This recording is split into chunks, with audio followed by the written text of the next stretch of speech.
வாரிசு பெத்து தர மாட்டான்னு தெரிஞ்சே எப்படி என் பேரன் வாழ்க்கையை நாசமாக்க முடியும்?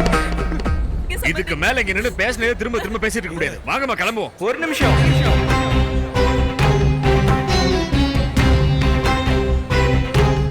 கிளம்புறதுக்கு முன்னாடி என்னோட முடிவை தெரிஞ்சுட்டு போங்க. மாப்ள, உங்க பையனுக்கு இந்த பொண்ணை கல்யாணம் பண்ணா பெண் வாரிசு பிறந்துருவான்னு நினைச்சுதானே இந்த பொண்ணை வேணான்னு சொல்றீங்க. அப்படின்னா உங்க பொண்ணை நான் கல்யாணம் பண்ணியிருக்கேன். எனக்கும் பெண் குழந்தை தான்.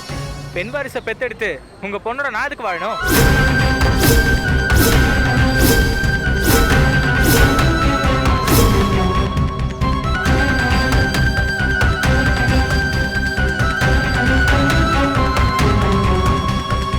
அது மட்டும் இல்ல, இப்ப உங்க பொண்ணு 2வது குழந்தைக்கு கர்ப்பமா இருக்கா.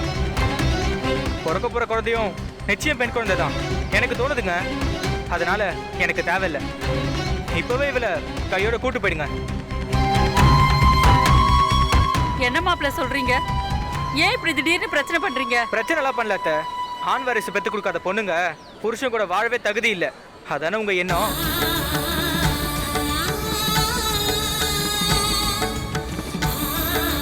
அப்படின்னா உங்க பொண்ணுக்கு பிறந்தது ஒரு பெண் வாரிசு. இப்ப பிறக்க போறதும் பெண் வாரிசு தான். அதனாலதான் சொல்றேன், கூட்டிட்டு போயிடுங்க.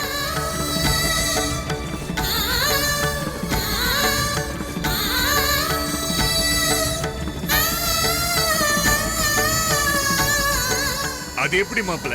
பிறக்க போற குழந்தை பெண் குழந்தைன்னு எப்படி மாப்ள முடிவு பண்ண முடியும்? அப்ப இவங்களுக்கு பிறக்க போற குழந்தை மட்டும் பெண் குழந்தைன்னு எப்படி முடிவு பண்ணீங்க சொல்லுங்க?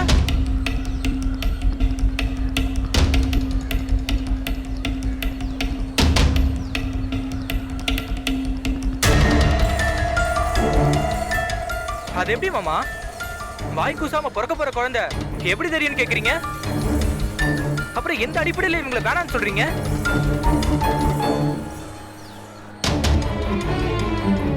தோ இந்த ஜோசியக்காரு ஏதோ வாய்க்கு வந்ததை அடிச்சு விடுவாரு. அதை நம்பி ஒரு பொண்ணோட வாழ்க்கைய கல்யாணம் அன்னைக்கு நாசமா போன ஆசைப்படுவீங்களா?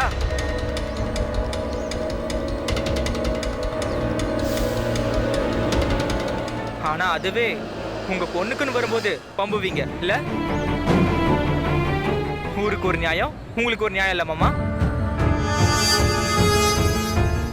வேண்டாங்க, இது சரிப்பட்டு வராது.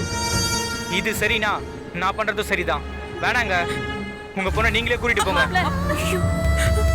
இப்ப என்னமோ புரியாத மாதிரி விளக்கமெல்லாம் சொல்லிக்கிட்டு இருந்தியம்மா, அத கொஞ்சம் சொல்லி புரிய வைமா. என் பேத்தி வாழ்க்கையை காப்பாத்துமா. மாப்பிள்ள, என் பொண்ணு முழுகாம இருக்கா. இந்த நேரத்துல இப்படி எல்லாம் சொல்லாதீங்க. அப்போ கூட நீங்க யாரும் உங்க தப்ப உணரல. உங்க பொண்ணை வாழ வைக்கணும்னு நினைக்கிறீங்களே தவிர இந்த பொண்ணை ஏத்துக்கிறேன்னு சொல்லி யாருக்கும் மனசு வரலையே.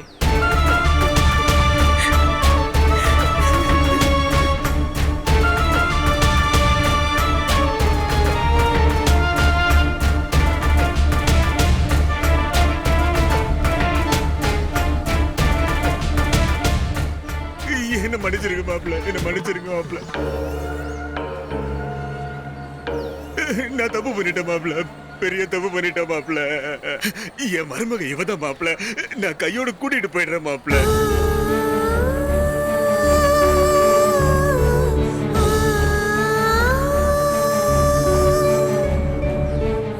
நான் செஞ்ச தப்பு என்னன்னு எனக்கு தெளிவா புரிய வச்சுட்டீங்க மாப்ள. என்ன மன்னிச்சிருங்க மாப்ள. முள்ள முள்ளாலதான் எடுக்கணுங்கிற மாதிரி எங்க தப்பு என்னங்கிறத நீ நல்லா தெளிவா புரிய வச்சிட்டப்பா. நீ தம்பி, உங்களுக்கு எவ்வளவு நன்றி சொன்னாலும் பத்தாதுப்பா. கடவுள் மாதிரி வந்து எங்க மொத்த குடும்பத்தோட மானத்தையும் காப்பாத்திட்டீங்க. நீங்க நன்றி சொல்ல வேண்டியது எனக்கு இல்லம்மா, இவங்களுக்கு.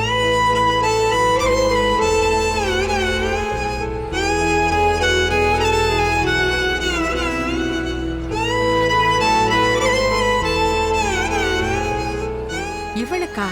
ஆமாம்மா, இவங்க கொஞ்ச நேரத்துக்கு முன்னாடி என்னை வந்து பார்த்து பேசினாங்க.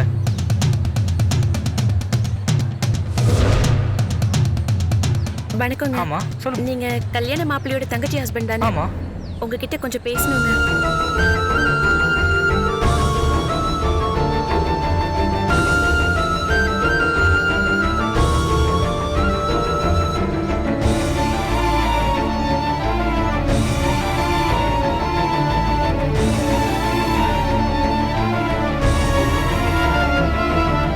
இதுல உங்களோட உதவி எங்களுக்கு தேவைப்படுதுங்க.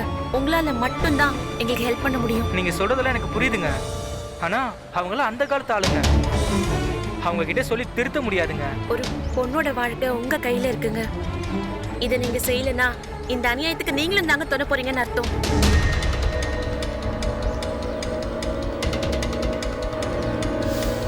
ஐயோ சத்தியமா அப்படிலாம் இல்லைங்க.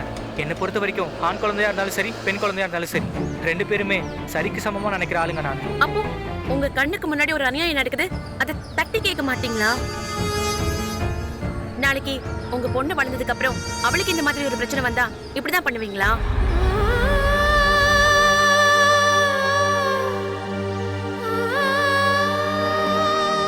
சரி வாங்க போவோம், பாத்துக்கலாம்.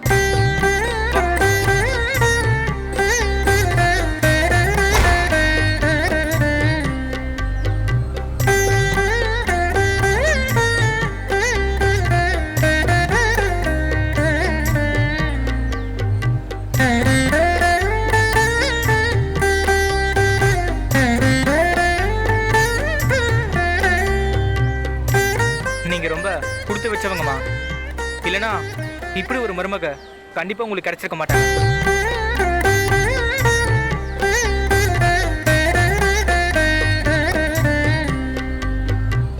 இவங்க மட்டும் என்ன வேகமா வந்து பார்த்து பேசி சம்மதிக்க வச்சு இந்த இடத்துக்கு என்ன கூட்டு வரலனா இந்த பொண்ணோட வாழ்க்கை என்ன இருக்குன்னு கொஞ்சம் நினைச்சு பாருங்க.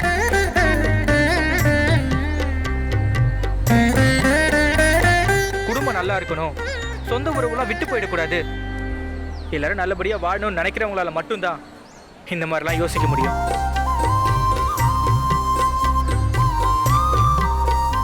இத்தனைக்கு கல்யாண பொண்ணு இவங்களுக்கு நாத்தனார் மாதிரி தான் வேணும். எனக்கு என்னன்னு போயிருக்கலாமே.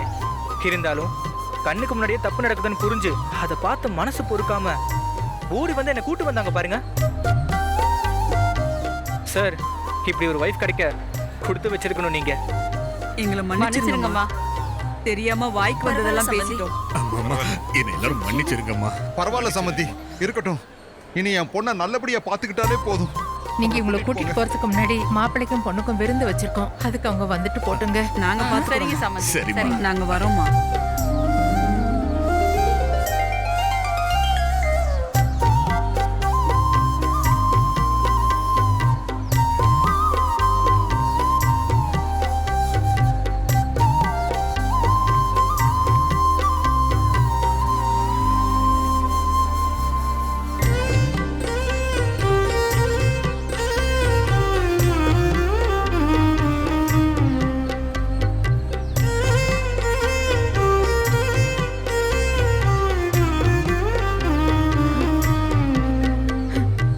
சந்தியா,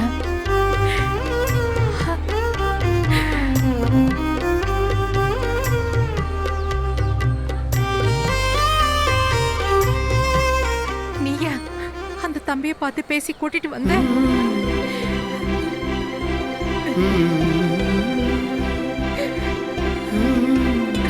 அச்சி ப்ளீஸ் அழாதீங்க. அச்சி அச்சி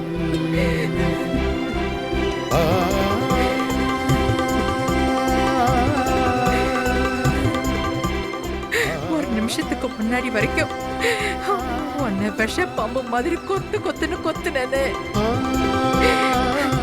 இந்த கல்யாணம் முடியிற வரைக்கும் என் கண் பார்வையிலே படக்கூடாதுன்னு சொல்லி விரட்டி விரட்டி அடிச்சேன்னு. நீயா தாயி இதெல்லாம் செஞ்ச? என்னால நம்பவே முடியலம்மா.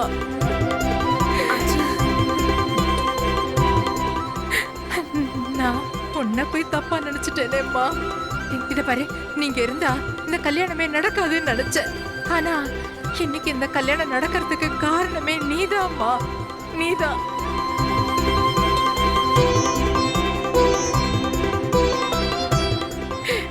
என்ன மன்னிச்சிடு சாயி. அச்சி ஏன் இப்படிலாம் பேசுறீங்க? என்ன மன்னிச்சிடு அச்சி. இந்த கேள்வியை மன்னிச்சிடுப்பா, மன்னிச்சிடு. அச்சி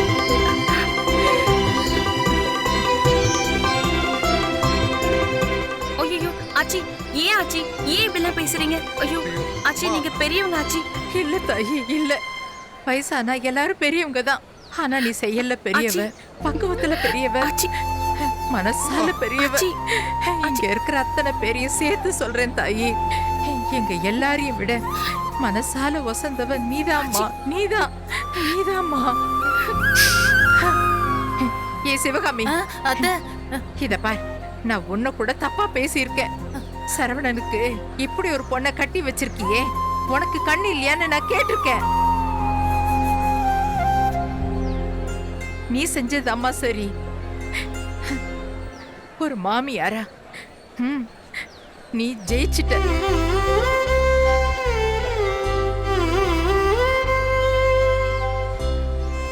இந்த ஜில்லாவிலேயே இப்படி ஒரு மருமகளை எங்க தென்னாலும் கண்டுபிடிக்கவே முடியாதுமா. அந்த வகையில நீ என்னைக்குமே பெருமைப்பட்டுக்கலாம் சிவகாமி.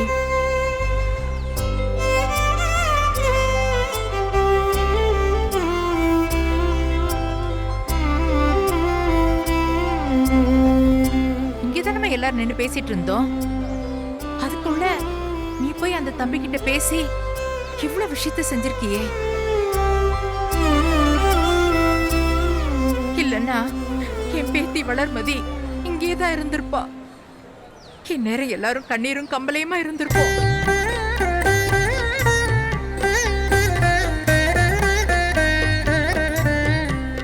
அம்மாடி, நீங்க வந்ததுல இருந்து நான் உன்னை ரொம்ப திட்டிட்டு இருந்தேன். அந்த வேலை தெரியல, இந்த வேலை தெரியலன்னு என் வாய்க்கு வந்தபடி கரிச்சு கொட்டிக்கிட்டே இருந்தேன். ஆனா கடைசியில உன்ன மாட்டு கொட்டைகளை போய் கூட தூங்குன்னு சொன்ன. எவ்வளவு பெரிய தப்பு பண்ணிருக்கேம்மா நானு. இப்படி சொல்லாதீங்க ஆச்சி.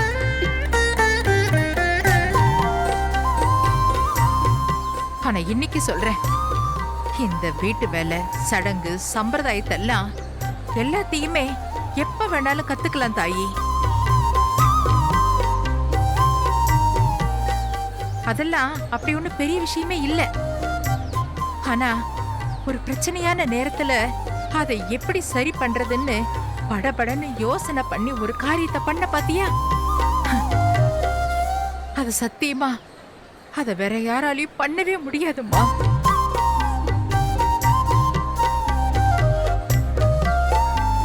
இங்க இருக்கிற யாருக்காவது ஒருத்தருக்காவது அது தோணுச்சா?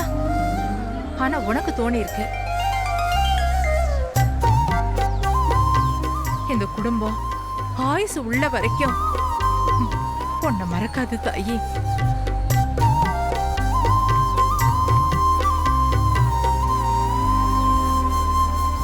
அம்மா அம்மா, உங்களுக்கு நான் சாகர வரைக்கும் நன்றி சொன்னாலும் தகுமா.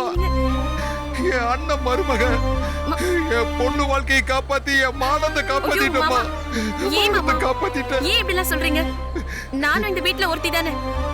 என்ன மட்டும் ஏன் எல்லாரும் பிரிச்சு பாக்குறீங்க? ஏய், இனிமே இந்த குடும்பத்தில இருந்து உன்னை யாருமே பிரிச்சு பார்க்கவே முடியாதுடி.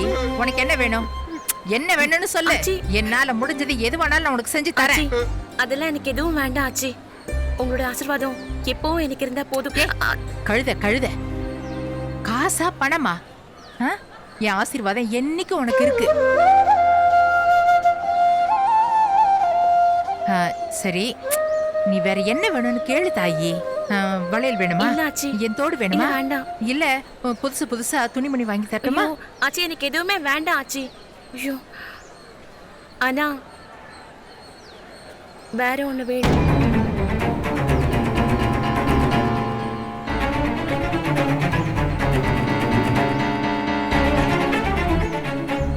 கேளு சந்தியா, எதுவா இருந்தாலும் வாய் விட்டு கேளு. எங்க அம்மா எது கேட்டாலும் குடுக்கற மூட்ல இருக்காங்க.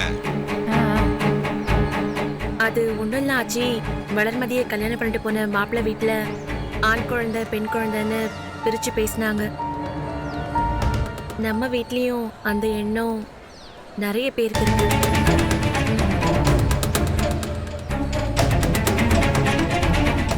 ஆண்கள்னா வசதி, பெண்கள்னா குறைவுன்னு நினைக்கிறாங்க. அது ரொம்ப தப்பு ஆச்சி. அந்த எண்ணத்தை மாத்தணும். ஆணும் பெண்ணும் சமம்னு மனசார நினைக்கணும்.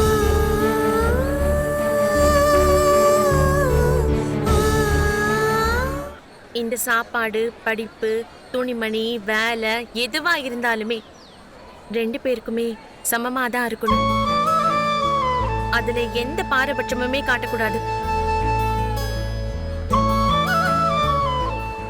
ஆச்சி அது மட்டும் இல்ல ஆச்சி, பெண்கள் ஆண்கள் காலில் விழுந்து கும்பிடணுங்கிற ஒரு எண்ணம் எனக்கு சுத்தமா பிடிக்காது. அது மட்டும் இல்ல, பொதுவா யாரும் யார் கால்லயும் விழ வேண்டாம். அப்படியே விழணும்னா கூட அது ஒரு அன்பா ஆசீர்வாதம் வாங்கணுங்கிறதுக்காக இருக்கலாம் தவிர யாரும் பயந்தெல்லாம் காலில் விழக்கூடாது.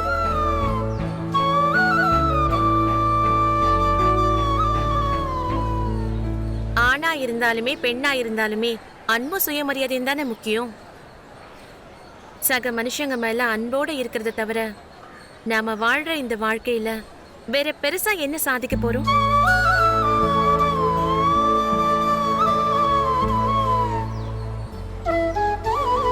அம்மாடி, இந்த விஷயத்த யார் என்கிட்ட வந்து சொல்லி இருந்தாலும் ஓங்கி ஒரு அப்பி இருப்பேன். ஆனா சொன்னது நீயா இருக்கிறதுனாலதான் நான் மனசார ஏத்துக்கிறேம்மா.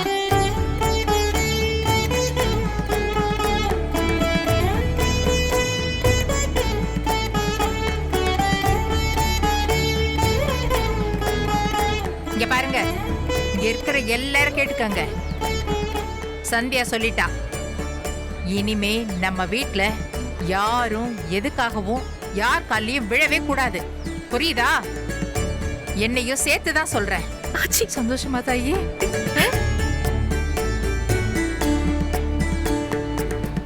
இந்த சின்ன வயசுல எவ்வளவு முதிர்ச்சியோட பேசுற தாயி. சிவகாமி, இப்படி ஒரு மருமக உனக்கு கிடைக்கிறதுக்கு நீ கொடுத்து வச்சிருக்கணும்டி. நான் சின்ன பொண்ணுன்னு நினைக்காம நான் சொன்னதுக்கும் மதிப்பு கொடுத்து உடனே அதை ஏத்துக்கிட்டீங்களே, ரொம்ப நன்றி ஆச்சி. அது இருக்கட்டும் பிள்ள, நீ பாட்டுக்கு கல்யாணம் முடிஞ்சதேன்னு உடனே ஊருக்கு கிளம்புறேன்னு நிக்க கூடாது சொல்லிவிட்டேன். ஆமா, ஒரு வாரம் இங்கே தங்கி இருந்துட்டு தான் போனோம்.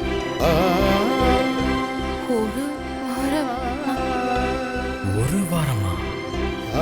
நாளைக்கு சந்தியாவுக்கு காலேஜில் பாராட்டு விழா இருக்கே, பாட்டி வேற இப்படி சொல்றாங்க. என்னடா இப்படி பேந்த பேந்த முழிச்சிட்டு இருக்கீங்க? இந்த பாரு, உன் கூட கொஞ்ச நாள் இருக்கணும்னு ஆசைப்படுறேன். இருக்க மாட்டியா? நீ வேலைக்கு ஆக மாட்ட போ. ஏய் சிவகாமி, இந்த பாரு, உன் மருமக என் கூட இருந்தான்னா நீ திட்டுவியா? சந்தியா உனக்கு மருமக மாதிரி, நீ எனக்கு மருமக, சரியா? இன்னும் கொஞ்ச நாள் அவ என் கூட இருக்கட்டும், இன்னும் ஒரு வாரத்துக்கு, சரியா? நல்லா இருக்கு, ரொம்ப சந்தோஷம். இல்ல டேய், பூஜைக்கு எல்லாம் ரெடியா இருக்கு, வாங்க சீக்கிரமா போலாம். வாங்க வாங்க வாங்க. சிவகாமி, இன்னும் ஒரு வாரம் இங்கதான். அப்படியே உங்களுக்கு கூப்பிடுவேன்.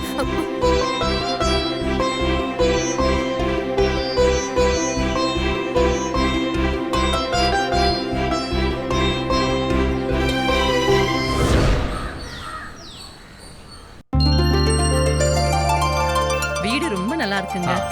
அந்த காலத்துல கட்டின வீடு, இன்னும் அந்த பழமை மாறாம ரொம்ப நல்லா பராமரிக்கிறீங்க. ஆமாமா, எங்க வீடுதான். உங்களுக்கு பிடிச்சிருக்குல்ல? ரொம்ப பிடிச்சிருக்குங்க. அர்ச்சனா, பிரியா வர சொல்லு. சரிங்க. பிரியா, பிரியா வாமா.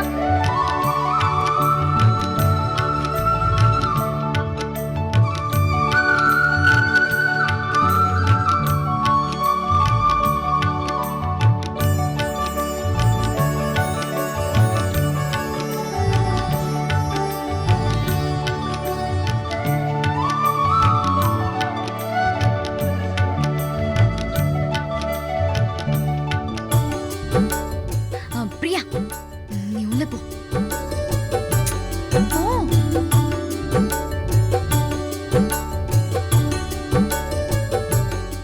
அப்புறம் மாப்ள, பொண்ணு எப்படி இருக்கா? பிடிச்சிருக்கான்னு சொல்லுங்க. அதுக்கு முன்னாடி என் தங்கச்சி கிட்ட ஏதாவது தனியா பேசணும்னாலும் பேசுங்க, ஒன்னும் பிரச்சனை இல்ல. தேவையில்லைங்க, எனக்கு பொண்ணு ரொம்ப பிடிச்சிருக்கு.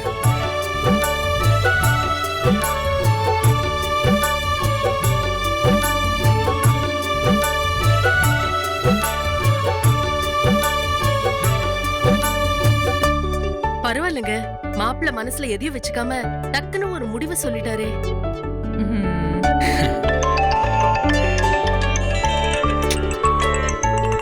ஒரு நிமிஷம், ஒரு முக்கியமான பேசிட்டு போயிட்டு வாங்க. ஹலோ சார், சொல்லுங்க சார்.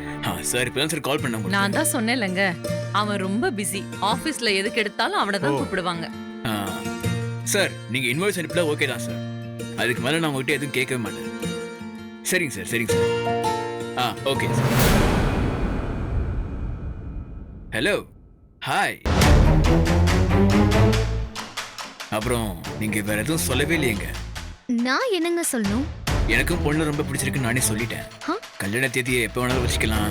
அதுக்கு முன்னாடி உங்களுடைய முடிவையும் சொல்லிட்டீங்கன்னா நல்லா இருக்கும். ஹலோ, என்ன பேசுறீங்க நீங்க? எனக்கு ஒண்ணுமே புரியலையே. அட சும்மா கிண்டல் பண்ணாதீங்க. நான் ரொம்ப நேரம் பேசினா எல்லாரும் ஏதாவது சொல்லுவாங்க. நான் உள்ள போறேங்க. ரொம்ப சந்தோஷங்க. ஆமா, கிளம்பலாங்களா? சரி சமந்தி, நாங்க கிளம்புறோம். மத்த விஷயங்களை போன்ல பேசிக்கலாம். நாங்க கிளம்புறோம். சரி, வரோங்க. சரிங்க மாப்பிள்ள, வாங்க.